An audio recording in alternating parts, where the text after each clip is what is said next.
Mak, bahasa Indonesiane upo ki apa? Upo? Iya, upo. Upo ngene iki? Iya, upo ngono kuwi. Iki umpama tak emboi ngono rong entong nek ngono piye cara mono upone ya? Dadine sego ngono ya. Ya mo ora janji, ora janji. Sego nek di bahasa Indonesia dadi nasi ya. Ya nek sego aku reti, Mak.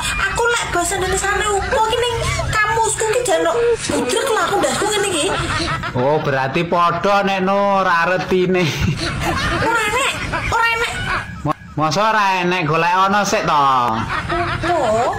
Iya, upo. Apa to ki jane kok iso-iso lho ki? Kandhane upo kok apa? Alam bola sego ae lho enak, sego daripada ke upo ya ora waret ya. Ya wis lah nek arep